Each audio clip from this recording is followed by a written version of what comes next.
ku soo bir kanaalka Sahanka Dunida oo subscribe saar haddii aad ku cusub tahay. Assalaamu calaykum waraxmatullaahi wabarakaatuh.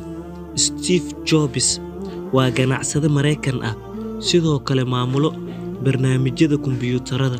Marka lagu daro inuu yahay aasaasaha shirkadda qalabka kombiyuutarada ee Apple, waxaana loo tixgeliyaa inuu ka mid yahay mid ka mid ah dadka ugu maskaxda firfircoon uguna hal abuurka badan adduunka dhanka tiknoolajiyada ee Mareykanka, maadaama uu bilaabay mid ka mid ah warshadaha ugu waaweyn ee 10kii sano la soo dhaafay.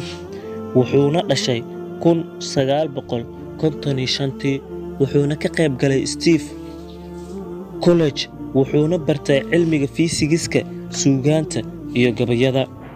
Steve waxaa lagu qiyaasaa hantidiisa inay ahayd 7 bilyan tirakoobkii la sameeyay 2011, inkastoo uu helay hantida in ka badan markii uu Pixar ka iibiyey shirkadiisa Walt Disney sanadkii markuu ahaa 2006, iyo hantidii uu ka helay Apple kadib markii uu helay qiyaastii 36 bilyan oo hanti ah. Steve Jobs waxa uu dhintay 2011 kadib markii uu la dhibaatooday kansar muddo sanado ah ku dhowaad 10 sano. Waxaa jiro xigmado iyo murtiyo kuwaasoo laga dhaxlay Steve Jobs, waxaana ka mid ah aaladda xoogga leh ee had iyo jeer iga caawisa inaan gaaro go'aano muhiim u ah noloshayda waa wacyigayga ah inaan dhimanayo.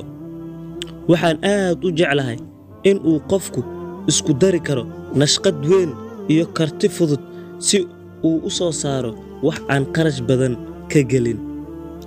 Noloshaada adduun waa mid aad u kooban ee ha ku lumin inaad isku daydo inaad noolaato sida dadka kale ay u nool yihiin.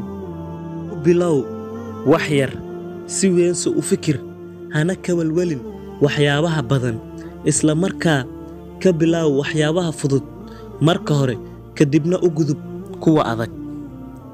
Liisgaree fikradaha iyo waxyaabaha u baahan in si dhaqsi leh loo sameeyo, waqtiga iyo xawaarahana go'aan qaadashada, kadibna isla markiiba ku bood daaqadaha si aad u samayso oo aad ugu bilowdo kuwa aadka u fudud.